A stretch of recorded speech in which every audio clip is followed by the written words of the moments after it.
Los japoneses no niegan su pasado, dijeron que pues en realidad como el burro que toca la flauta, pues empezaron a hacer cosas y ya lo que sonaba bonito pues lo adoptaban, hasta que eventualmente tenían un sistema tal que le pidieron a alguien de la Universidad de Kioto, un profesor que fue y ya le dio cuerpo a todo esto, como una teoría. Y como lo vamos a ver en esta ocasión, pues realmente hay una filosofía de trabajo, hay una metodología, hay indicadores de monitoreo e indicadores de éxito financiero, etcétera, etcétera, lo que hace que todo esto se genere en forma muy completa. Vamos a hablar del Toyota Production System, el TPS, con todos sus elementos. Referencias en el mundo literario pues sobran, hay muchísimas, aquí tienen ustedes algunas que son de las más populares y todas ellas pues contienen una gran cantidad de información. En realidad la palabra lean no viene de ellos, viene de un profesor americano que pues quiso relacionar esto con la salud y dijo, pues para que sea saludable tienes que quitarte la grasa, y pues lean significa delgado, sin grasa, y esa es realmente la base de esa palabra. Pero en realidad de lo que estamos hablando es de un ambiente de producción en donde una gran cantidad de reglas tienen que imperar para que realmente el modelo trabaje perfectamente. Primero revisaremos un poquito de historia. Porque es muy importante entender los orígenes para saber de dónde partimos y a dónde queremos llegar. Taiichi Ohno era un ingeniero cuyo perfil realmente en la actualidad tal vez no estaría de acuerdo con el perfil de ejecutivo que ellos están buscando el día de hoy. Pero en un momento dado, el señor Kiichiro, que era el responsable de la entrada de Toyota en el mercado, en la producción de automóviles, le pide a Taiichi Ohno pues que tome las riendas y mejore la productividad en una línea de ensamble de unos camiones, y le dice, pues a ver qué puedes hacer. De ahí partieron muchas cosas que ahorita las vamos a analizar, pero yo creo que la base de pensamiento aquí radica, porque esto también revolucionó seriamente, primero, la forma de pensar los ingenieros industriales, y segundo, la forma en que estamos midiendo la productividad. Y aquí nos lo dice, lo importante no es estar optimizando a nivel regional, a nivel local. Tienes que verlo todo como un sistema, como un todo, ¿okay? Y no hacerlo en cachitos. Y debes de ser consistente, estar buscándolo una y otra vez. Si eso realmente sucede, entonces vas a ver una realidad diferente. ¿Qué es realmente el TPS? Bueno, según los expertos, es una filosofía de trabajo. Y esto es lo primero que tenemos que entender, una filosofía, una escuela de pensamiento, que estar viendo las cosas a largo plazo, aunque al principio no se vea claro o pueda resultar en perjuicio. ¿Okay? Aquí al final de esta filmina nos dicen que esta filosofía se fundamenta en 4 grupos. Primero, la capacidad de crear un flujo continuo en los procesos y en los materiales. Eso es fundamental. Evitar hacer cosas innecesarias. A esto los japoneses le denominan muda. Estandarizar de tal manera que las cosas siempre se hagan consistentemente. Y también tomar decisiones por consenso, para que una vez que se decida que algo debe de ser de cierta manera, todos estemos convencidos y así suceda. En realidad, si ustedes analizan en detalle los fundamentos de todo esto, nos vamos de vuelta a las enseñanzas de Frederick Taylor. Claro, esto ya está muy tropicalizado y contemporizado. Que en forma contemporánea, pues estas cosas se han cambiado desde la época de Taylor, pero la base de pensamiento sigue siendo la misma. Primero, flujo continuo. Esto está relacionado con unas cosas que realmente como administradores demuestra su liderazgo. Primero, generar un sentido de crisis, de tensión e importancia en todo lo que estamos haciendo y no menospreciarlo. Caer en el conformismo. Lo segundo es mantener la moral, atención y motivación, porque la gente ve que está resolviéndose los pedidos. Y finalmente, mejorar continuamente a través de diferentes herramientas. Buda, evitar hacer cosas innecesarias. De ahí se derivan tres cosas muy importantes. Primero, lo que se ha dado a llamar just in time, producir lo justo y en el momento apropiado. Segundo, el jidoka, la automatización de tareas cada vez que se pueda. Finalmente, minimizar todos los riesgos. Esto tiene que ver mucho con teoría de riesgos, porque a medida que los riesgos se presentan, si no se eliminan o se minimizan, los riesgos tienden a crecer y a transmitirse más adelante. Esto sucede mucho también en el desarrollo de nuevos productos.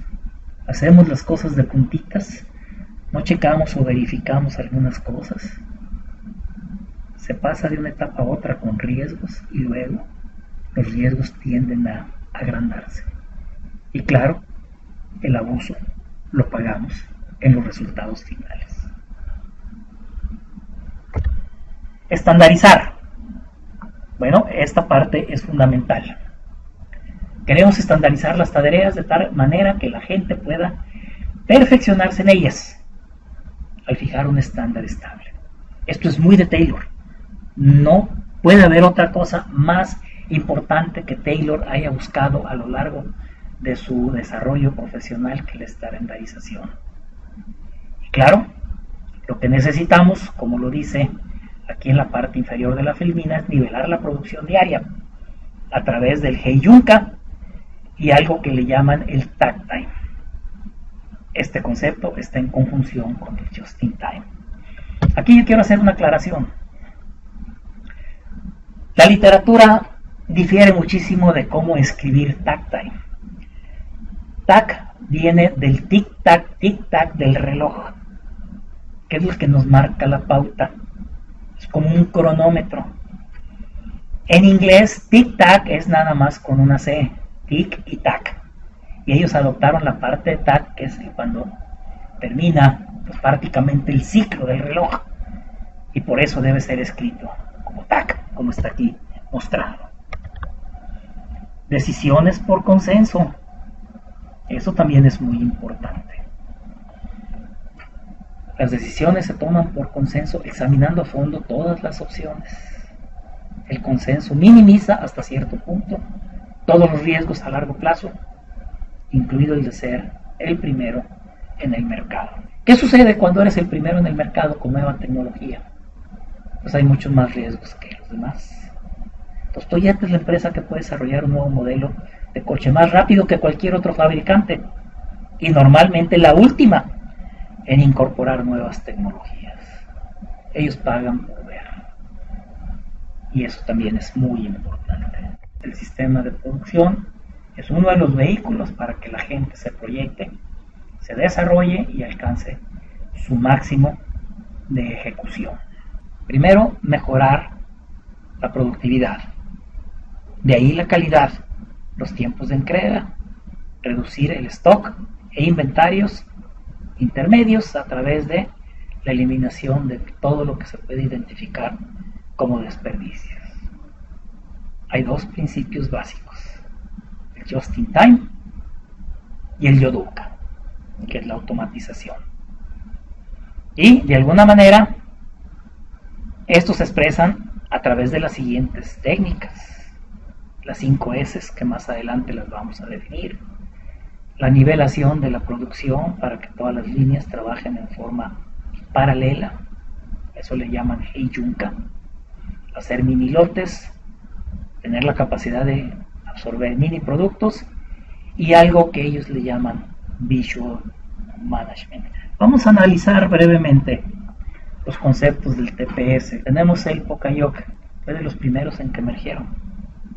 ¿Por qué?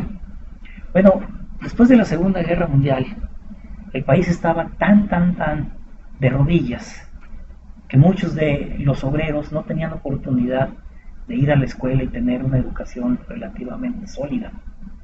Entonces, con estos mecanismos a prueba de error, pues podían eliminar algo de la capacitación para entender ciertas cosas y mantener una producción estática. Aquí se muestra muy claramente que podemos diseñar de tal manera que nomás hay una forma de hacer las cosas, pero esto requería de un esfuerzo de diseño.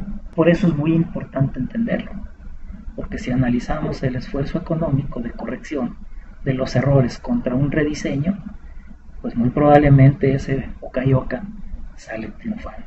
Tenemos ahora lo que se conoce como el Jidoka. Es la evolución del Poka-Yoke y es una palabra compuesta de varios kanjis. Fíjense que en japonés hay kanjis y hay otro tipo de vocablos, porque algunos son caracteres que son medio sílabas y otros son caracteres que son realmente vocablos más allá de las sílabas. Entonces en este caso en particular los kanjis son sílabas, que significa auto, movimiento y transformación, o sea, lo que ellos traducen como automatización. Jidoka enlaza directamente con la del concepto occidental de ergonomía, seguridad y calidad. Fíjense cómo ellos enlazan en una sola palabra tres conceptos muy importantes. Ergonomía lo igualan a seguridad. El trabajador que trabaja en condiciones ergonómicas se fatiga menos, está más alerta y a su vez tiene más seguridad, menos accidentes y más calidad. Luego viene el concepto de muda. Muda es una palabra japonesa formada por dos kanjis, mu, que significa nada, y da, que es carga. Significa simultáneamente mal empleado, desaprovechado, derrochar o inútil. En TPS posiblemente la mejor traducción de esto es el derroche. En terminología estándar, ellos consideran en TPS que hay 7 clases de derroches o de muda. Sin embargo, esta categorización es incompleta porque hay 2 niveles o categorías de muda: la mental y la física. Entonces, la muda mental se refiere al espacio de nuestra memoria cerebral que ocupa la representación simbólica de cosas que no sirven para nada. Si queremos ser eficientes, es importante no derrochar memoria a corto plazo, ya que ésta está fuertemente limitada. Por otro lado, la muda física se refiere a los recursos físicos, espacio, tiempo, materiales, etc., que consumen cosas, pero que realmente no dan ningún valor agregado. Eliminar muda de nuestro entorno de trabajo tiene efectos directos e indirectos. El efecto directo, como lo dice esta filmina, es el que se deriva de la desaparición de algo inútil, mientras que el efecto indirecto son aquellos derivados de la simplificación del entorno de trabajo, porque estamos reduciendo elementos que nos están rodeando. Entonces, eliminar muda se define como todo aquello que dentro de un proceso productivo que se puede eliminar porque no genera valor o porque no hace avanzar el proceso. Para ello es importante que tanto operarios como gerentes conozcan claramente cuáles y dónde están esas ineficiencias. Y como lo vamos a ver en las siguientes filminas, tenemos 7 mudas en el lugar de trabajo. Tenemos sobreproducción. Ustedes podrán leer ya los detalles tanto en sus lecturas como aquí en estas filminas, pero es importante tenerlas bien definidas. Tenemos lo superfluo, derroches debido a existencia de cosas como exceso de personal, de maquinaria, de instrumentos, etc. Logística subóptima, porque el flujo no es el adecuado, la distribución de la maquinaria también no es óptima, planificación de líneas también subóptima. Recuerden que muchas de las plantas en los años 50 en Estados Unidos crecieron en forma desordenada, por lo mismo, porque tenían tanto trabajo que no se dieron el tiempo para hacer un acto y pensar cómo debían de reubicar nuevas adquisiciones o sustituciones de maquinaria que ya tenían. En las operaciones, trabajo innecesario debido a ignorancia, falta de capacitación, falta de planificación, falta de automatización, etc. Tenemos también movimientos superfluos. En una ocasión hubo un estudio muy interesante en donde demostraban que en promedio una empresa de metal mecánica de los Estados Unidos, su material desde materia prima hasta producto terminado recorría aproximadamente 2 kilómetros. En Japón recorrían 100 metros nada más. Imagínense, esas distancias pues, en exceso realmente generan retrasos innecesarios. O también tener movimientos con desplazamientos innecesarios, a cosas que no estén a la mano, la ergonomía que no esté correcta, etcétera, etcétera. La producción de defectos y el inventario en exceso. Aquí están las 7 mudas que ellos han definido y que realmente les ha resultado en forma bastante efectiva. Tenemos ahora el concepto de estandarización en procesos y tareas. Aquí el problema es que hay una característica que también nunca le supimos detectar a los japoneses hasta muchos años después. Lo que queremos es que el operador se perfeccione en esas tareas. Entonces, de alguna manera, necesita simplificación. Y el japonés jamás te hace algo que está muy complejo. ¿Por qué? Porque si es complejo, difícilmente puede el operador apegarse a ello. Y entonces su objetivo final es simplificarlo al máximo. Esto generaba en los años 50 dos cosas muy importantes. La garantía de que el operador se apega al proceso y la generación de muchos trabajos. Porque como se daban muchas tareas con un procedimiento en particular, entonces podían generar mucho empleo, que era lo que realmente necesitaban en esa época. Ahora bien, viene otro concepto muy poderoso que es el Visual Management. ¿Qué significa esto? Es una herramienta muy potente para ayudar a expresar escenarios y datos y otras cosas. Es un vehículo de comunicación. Es una rama dedicada a visualizar todo tipo de señales, estados y datos en un entorno de producción con el objetivo de mejorar y hacer más fácil y efectiva la administración, así como la comunicación entre personas. ¿Cuál es la característica principal de un ambiente industrial? El ruido, así de sencillo. Pues terminas hablándote a gritos con los demás, primero porque hay ruido y segundo porque todo el mundo trae protección. Pues qué mejor que incorporar algo que verdaderamente la gente entienda. Y esto del Visual Management resultó ser bastante positivo. Itsutsu no Natse significa en japonés los 5 porqués. Cuando hay un problema por resolver bien y de forma permanente, hay que resolverlo desde la causa raíz. Entonces, con este mecanismo de estar preguntando por qué está sucediendo esto y por qué de aquello, hasta llegar a la causa raíz, les ha resultado bastante adecuada. Esta en particular es una técnica del Itsutsu no Natse que se utiliza muchísimo en la industria automotriz, principalmente los manufactureros de la industria japonesa. Push significa empujar, pull significa jalar. Entonces, cuando tienes un proceso que está empujando el producto, lo más probable es que de repente te vas a atorar en un cuello de botella. Un proceso de producción push produce no en función de la demanda, sino en función de algún otro parámetro, como por ejemplo que queremos tener una máquina a su máximo de producción hasta que ya no tiene nada que hacer.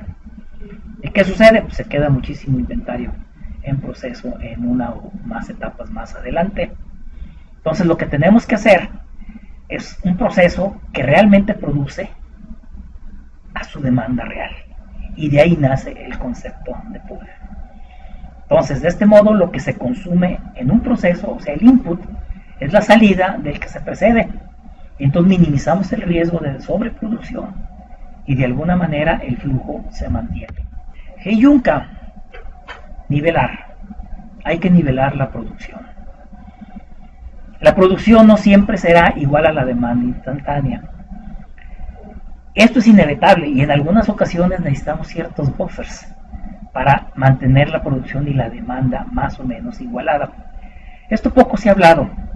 En realidad, cuando nivelas correctamente la producción, la necesidad de buffers para amortiguar esas diferencias en muchas ocasiones no se utiliza.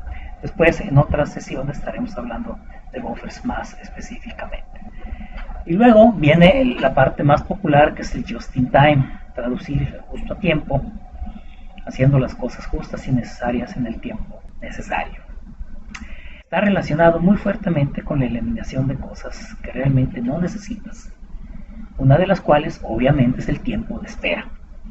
Que un producto esté en tiempo de espera es imperdonable. Que una persona esté en tiempo de espera, eso es otra cosa. Y eso es algo que los financieros todavía a la fecha no entienden correctamente. Si rebajamos el nivel de inventario, tendremos garantías para que siempre los pedidos estén a tiempo y no nos falte material. Esa es la filosofía de trabajo del just in time. Esto es un término que se refiere a que hay que averiguar las cosas por uno mismo, yendo al lugar de los hechos, para poder tomar decisiones con información de primera mano. En otras palabras, si a mitad de la línea de producción, en una operación específica, se suscita un problema de calidad, de inmediato la línea se para y todos desde el principio hasta final, supervisor, encargado, etcétera, hasta el de logística, tienen que presentarse en el lugar de los hechos para investigar, identificar la causa raíz y llegar a un consenso de decisión. Esto para muchos administradores occidentales es pecado mortal, pero es fundamental porque también es un proceso de aprendizaje para que una vez que se erradique la causa raíz no vuelva a suceder. El concepto de Kanban también es muy poderoso. Es el vehículo de comunicación más importante que mantiene ese nivel de continuidad en el flujo de los materiales. Y es un proceso fiable, al estilo Poka-yoke. Si no te pido, no me das. Si yo te pido, dame nada más lo que te estoy pidiendo. La genialidad de Kanban, que una vez que una caja se ha acabado, se envía la caja vacía de vuelta por más. Es en esta caja vacía donde se coloca un Kanban que representa un pedido a nivel de caja. Y así mantenemos la continuidad y el flujo en el proceso. Luego viene el concepto de andón, que significa una luz que se enciende cuando pasa cierto evento. Y aquí nos da una ilustración. Si por ejemplo un plafón yo no lo puedo montar tan fácilmente como los anteriores, entonces el operador tiene que señalizarlo para que acude el supervisor y evalúe la gravedad del problema y saber qué es lo que realmente está pasando. Ahora bien, la producción en mini lotes también es muy importante. Producción en mini lotes es una consecuencia de minimizar el número de elementos en un sistema para simplificar la complejidad y también para minimizar el inventario. Esto en la sesión número 12, cuando platiquemos un poquito acerca de la administración de inventarios, lo vamos a ver y lo vamos a demostrar matemáticamente. Ahora bien, tenemos también aquí el sentido de crisis, que es muy importante tenerlo presente. Ese sentido de crisis requiere de que una vez que se ha alcanzado la cima, es importante entender que muy fácilmente se puede caer en la complacencia. Entonces, en Toyota, la responsabilidad de evitar que los empleados caigan en la complacencia recae en los gerentes y la manera de hacerlo es remover las aguas cuando éstas aparecen tranquilas en demasía. Entonces, los empleados de Toyota tienen una cultura que es muy sensible a las fallas, a las malas noticias, a los reveses, pero se les dota de herramientas, medios y una cultura para estar mejorando constantemente. Y eso es fundamental. Luego tenemos la historia de los 5 S y del Kaizen. Kaizen es una palabra que significa mejora continua. Y eso pues ha sido popularizado y en todos lados se habla de Kaizen. Aquí pues lo estamos viendo constantemente y claro, si te dan las herramientas y te piden que estés mejorando, pues lo mejor es identificar áreas de oportunidad para aplicarlo. Pero lo que es muy interesante, el 5S, aunque no es originario de Toyota, sí es una parte integral del TPS. Yo les voy a platicar la historia que yo sé. Allá por 1951-52, un proveedor de componentes mecánicos de la Toyota, pues estaba produciendo un cierto componente y de repente en un punto de la operación llega el supervisor y le pide al operador que le preste el calibrador para medir una pieza porque no estaba embonando en el módulo. El operador, que estaba muy ocupado con muchas cosas que hacer, pues le da un calibrador. El otro señor, el supervisor, lo agarra y ve que no era. Le dice, no, es que este no es. Entonces pide disculpas el operador y le da otro calibrador. Tampoco era. Después de como 5 intentos se da cuenta el supervisor de que como tenía un desorden tremendo en su área de trabajo, el señor no estaba poniendo atención a lo que estaba haciendo. Y de ahí se estaban generando una serie de problemas. Ahí lo acusa, hacen una pequeña investigación y se dan cuenta que todos absolutamente estaban igual. Entonces tratan de generar una cultura a través de las 5 S, en donde verdaderamente no es otra cosa más que poner orden. Y como lo dice aquí, reorganizar el trabajo, tener todo ordenado, que haya limpieza en el área, que se mantenga así y que haya disciplina individual. Recuerden ustedes, como ingenieros, generalmente los operadores vienen de otro nivel socioeconómico y sociocultural. Entonces no es obvio para ellos muchas de estas cosas y tenemos nosotros, como encargados de las líneas, que influir para que esto se dé correctamente. Entonces, como ven ustedes, prácticamente todo esto está basado primero en una filosofía gerencial que debe de permearse y difundirse a todos los niveles de la organización. Luego viene la preocupación por la gente, un desarrollo organizacional agresivo. De ahí se pone los procesos en orden a través de una serie de mecanismos de trabajo y finalmente estamos constantemente aplicando la mejora continua. ¿Cómo lo hacemos? Bueno, pues el vehículo de comunicación, el Kanban. Tenemos obviamente un ritmo de producción que es el takt time, como les digo, es el tic-tac del reloj, es el que nos marca la pauta. Y finalmente tenemos nuestros vehículos para mantener la continuidad en el flujo de materiales. Buda, Okayoke, Yunka, 5S, Hitobuka. Tenemos un ejercicio de autoevaluación que les pido que también lo vean con detalle para que reforcemos todos los conocimientos que hemos aprendido en esta sesión, y con esto terminamos nuestra sesión.